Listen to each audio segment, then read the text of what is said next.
الحمد لله كفى والسلام على عباد الله الذين قال النبي صلى الله عليه وسلم خير الناس من ينفع الناس او كما قال عليه الصلاه والسلام. صدر محترم، ذی وقار مہمانان گرامی، برادران وطن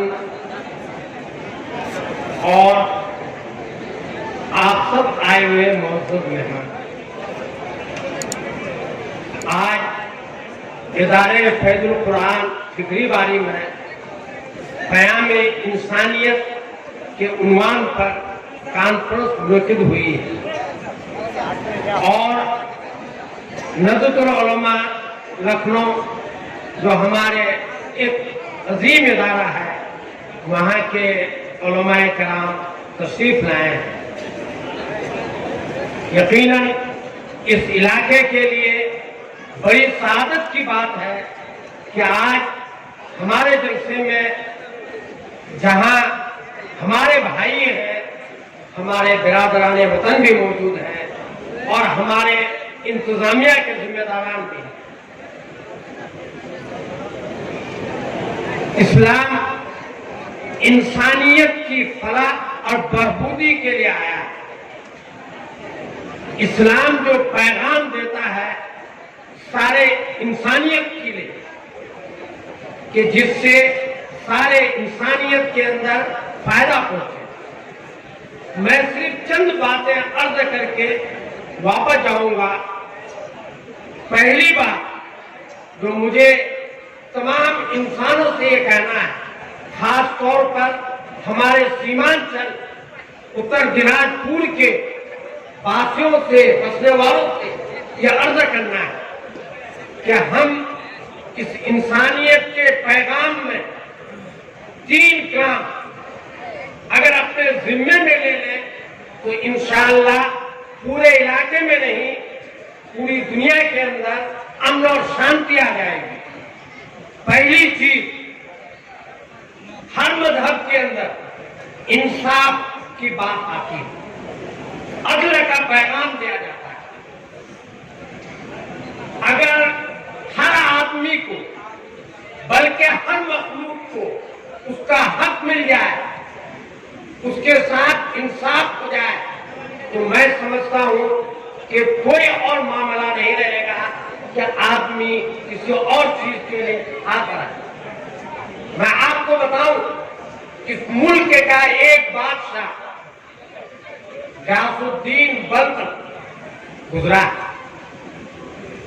بہت بڑے بادشاہ تھے۔ ایک دن شکار کے لیے جنگل چلے گئے اور ان کی تیر سے، بادشاہ کی تیر سے ایک بیوہ عورت کا ایک جوان لڑکا ہلاک ہو گیا، مر گیا۔ وہ ایک ہی لڑکا تھا جو اس مفلس ماں کا سہارا، اب وہ مر گیا۔ اس بڑھیا کو جب معلوم ہو کہ میرے بیٹے کا قاتل بادشاہ وقت ہے، ذرا غور کیجیے اسلام عدل کا کیسا پیغام دیتا ہے۔ وہ عورت روتی ہوئی بادشاہ کا مقرر کردہ جج، بلکہ چیف جج سراج الدین صاحب تھے، ان کے بعد پہنچے اور ان سے وہ بڑھیا فریاد کی کہ سپاہیوں نے گواہ دی کہ بادشاہ کے تیر سے میرا بیٹا انتقال کر گیا، مر گیا۔ اب میں کیسے جیوں گی؟ میرا کون سہارا بنے گا؟ مجھے انصاف چاہیے۔ وہ قاضی و جج بادشاہ کو عدالت میں بلا رہے ہیں۔ ذرا غور بھی کیجیے کہ اگر آدمی عدالت میں جج بن کر کے بیٹھے، پنچایت کے اندر فیصل بن کر کے بیٹھے، تو اس کے اندر جانبداری نہیں ہونی چاہیے، بلکہ ظالم اور مظلوم کا ہی ان کے سامنے مدد کرنی چاہیے، صرف اس کی جس پر ظلم ہوا۔ بادشاہ آیا, جج نے کہا, قاضی نے کہا آپ وہاں کھڑے رہیے جہاں وہ بڑھیا کھڑی, اس لیے کہ بڑھیا مدعی ہے اور آپ مدعا ہیں, آپ کے خلاف مقدمہ ہے. میں آپ کو اپنے عدالت کے اندر اپنے قریب میں بیٹھا نہیں سکتا, یہ عدالت کی توہین ہے. بادشاہ کھڑے ہو, بادشاہ سے سوال جواب. بادشاہ نے کہا یقیناً میری تیر سے ان کا بچہ ختم ہو گیا ہے. اب آئیے, چونکہ اسلام کے اندر عدالت کی, اس جج نے یہ کہا بادشاہ سلامت, قتل کے بدلے میں قتل ہے, آپ نے ایک آدمی کو قتل کر دیا, اس لیے آپ کو بھی قتل کیا جائے گا. اگر یہ بڑھیا دیت لے کر آپ کو معاف کر دے اور کچھ لے لے تو ایسی صورت میں آپ بچ سکتے ہیں, ورنہ فیصلہ تو یہی ہے کہ آپ کو بھی قتل کیا جائے. یہ کون کہہ رہا ہے, کس کو کہہ رہا ہے؟ جس نے جج بنایا اس کو کہہ رہا ہے, بادشاہ کو کہہ رہا ہے. وہ بادشاہ, اس وقت کا بادشاہ, افغانستان سے لے کر کے برما تک اس کی حکومت ہے. ایک معمولی جج ان کو کہہ رہا ہے کہ آپ کو قتل کیا جائے گا. اگر عورت معاف کر دیتی ہے آپ بچ جائیں گے. عورت کہنے لگی کہ میں تو یہی ارادہ کر کے آئی تھی کہ میرا بچہ کو جس نے قتل کیا ہے اس کو قتل کیا جائے, لیکن اس قسم کا بادشاہ کا اس ملک کے لیے رہنا ضروری ہے.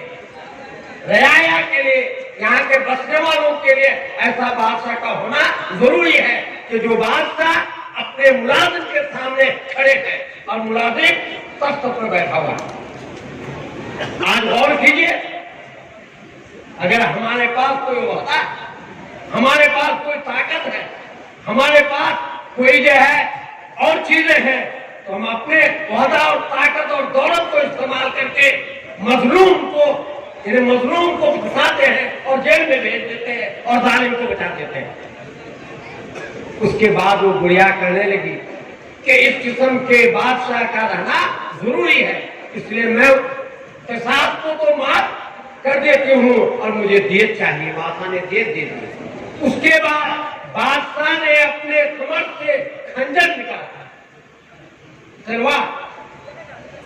جب وہ چل کر کے آ رہے تھے تو اپنے ایک تیز ہتھیار انہوں نے اپنے پاس ساتھ لے کر کے وہ آئے تھے کہ اگر میرا قاضی, میرا جج میری حمایت کرے گا اور اس گڑیا کی صحیح طور پر اس کی مدد نہیں کی جائے گی اور ان کو انصاف نہیں ملے گا تو اس تلوار سے میں اس جج کو ختم کر چکا. ایسے جج کو رہنے کی ضرورت نہیں, ایسے قاضی کو رہنے کی ضرورت نہیں.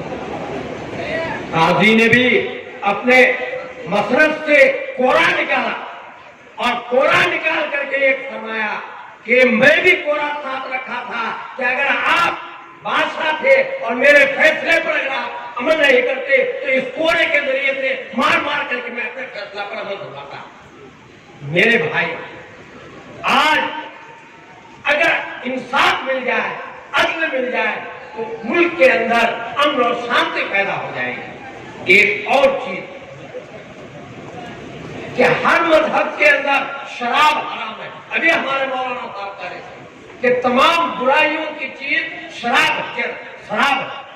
اس لیے ہم ہندو, مسلم, سکھ, عیسائی جو بھی بستے ہیں سب یہ عہد کر لیں کہ ہمارے محلے میں, ہمارے گاؤں میں اگر کوئی آدمی شراب پیتا ہے تو اس کو شراب پینے سے روکیں گے, ٹوکیں گے. یہ اگر یہ عہد کر لیں گے تو انشاءاللہ بہت بڑی کامیابی ہوگی. یہ انسانیت کو بچانے کے لیے انسانیت سسک رہی ہے.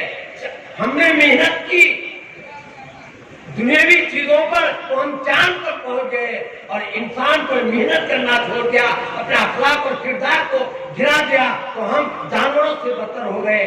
ہم مبارکباد دیں گے حضرت مولانا ممتاز صاحب, حضرت مفتی جسیر الدین صاحب اور ناظم صاحب اور ادارے کے دوسرے ذمہ داران اور اساتذہ کو کہ پہلی بار ہمارے اتر دیناجپور کے اندر پیام انسانیت کے نام پر پورے برادران وطن کو بھی اور اپنے لوگوں کو بھی لے کر کے بیٹھے ہیں کہ کس طریقے سے انسانیت بچ جائے اور انسانیت بالکل اعلیٰ مقام پر پہنچ جائے. یہ لوگ مبارکباد کے لائق ہے. یقیناً اس مدرسے کے اندر بہت سارے کام ہو رہے ہیں اور خدمت خلق کا کام میں تو جانتا ہوں بڑے اچھے انداز میں یہ حضرات کرتے ہیں. تعلیم اور ایجوکیشن کے میدان میں بھی یہ لوگ بہت آگے ہیں.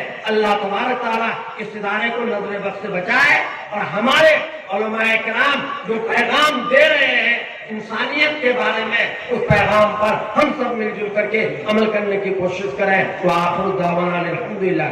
بلا کسی تاخیر کے حضرت مفتی شبیر اختر صاحب